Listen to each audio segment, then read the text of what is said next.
Hello everyone, hope you all are doing great. Welcome back to the second part of the short story Amnesty by Nadine Gordimer. This is me Safna Xavier from the Department of English, Carmel College, Mala. Now let's look into the short story. When I saw him in the court, he looked beautiful in a blue suit with a badge shirt and brown tie. All the accused, his comrades, he said, were well dressed.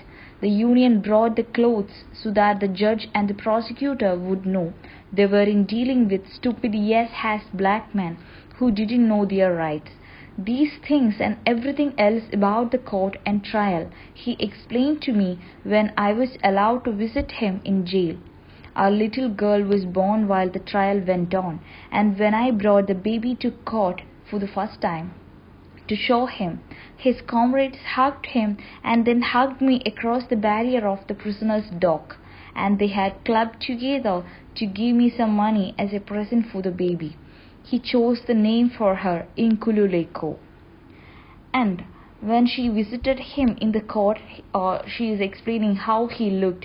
He looked beautiful in a blue shirt with a badge shirt and brown tie. According to him, all the accused persons, whom he calls his comrades, they were well dressed, and these clothes were brought by the union. And these special badges or these special clothes were brought by the union so that the judge and prosecutor would know these people are not like ordinary stupid black men who didn't know their rights. They are not dealing with stupid black men, but they are more a kind of oriented people who belongs to this trade union. All these things were explained to her when she visited him in jail. So she seems to be an ignorant girl, but she knows everything about this union and their activities, because when she visited him in the jail, he used to tell everything to her.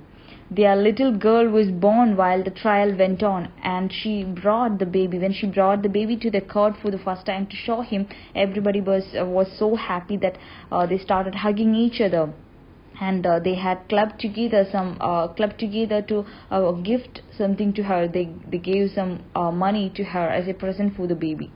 And this man chose the name for the baby, and it is Inkululeko. It is one South African word which means freedom. Then the trial was over. He got 6 years. He was sent to the island. We all knew about the island. Our leaders had been there so long, but I have never seen the sea except to color it in blue at school. And I couldn't imagine a piece of earth surrounded by it. I could only think of a cake of dung dropped by the cattle, floating in a pool of rainwater they had crossed, the water showing the sky like a looking glass, blue. I was ashamed only to think that. He had told me how the glass walls showed the pavement trees and the other buildings in the street, and the colors of the cars and the clouds as the crane lifted him on a platform higher and higher through the sky to work at the top of a building.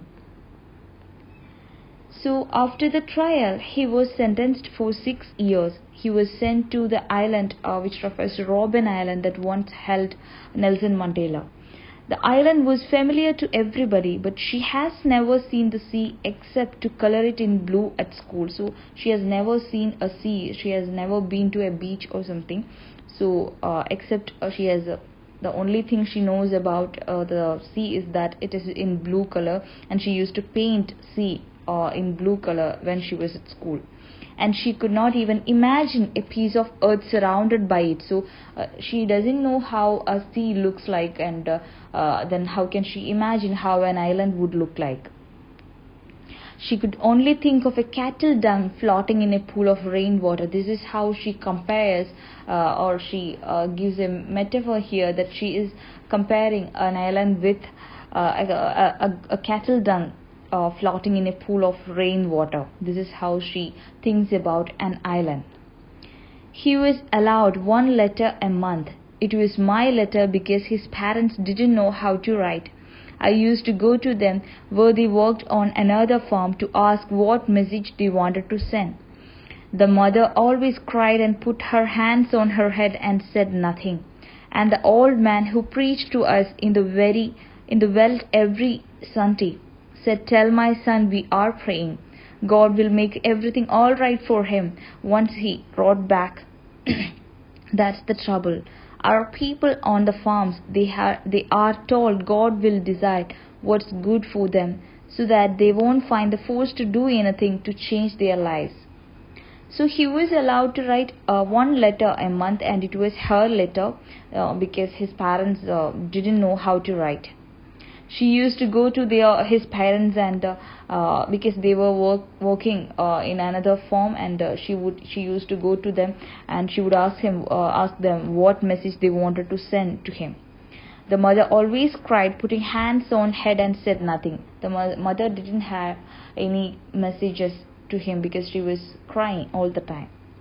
And the father, who preached them in the uncultivated land every Sunday, said to tell his son, "We are praying God will make everything all right for him."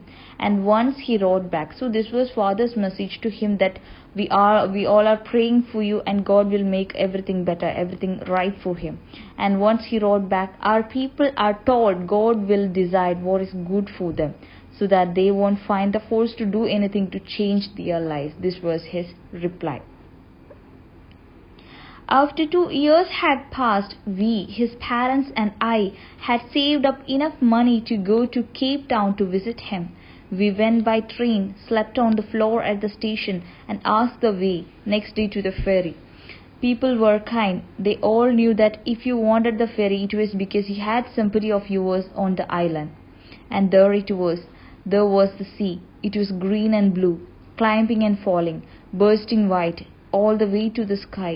A terrible wind was slapping in the way, and that it hit the island. But people like us, also waiting for the ferry, pointed where the island must be, far out in the sea, that I never thought would be like it really was.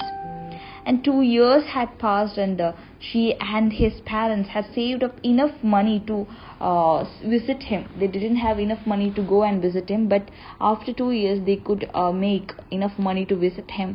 They went by train, and they slept on the floor at the railway station, and they asked the way, and next day to the ferry, and they have to cross the sea using a ferry, and it's only after crossing the sea they can reach the island. And first time in her life she saw the sea. You can know the excitement with which she watches the sea. A lot of people are waiting for the ferry, pointing where the island must be, and she is saying that I never thought an island would be like this. She had an imagination. She was thinking about the island like a cow dung floating across the pool. Yeah, floating across the. Yeah, she was giving some example, right?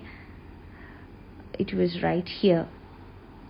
Yeah, floating in a pool of rainwater. That was her imagination about an island. So when she comes actually to visit this island, she's saying that I would never thought an island would be looking like this. So with this, I hope we can finish the class today. Let's continue in another video. Thank you. Have a good day.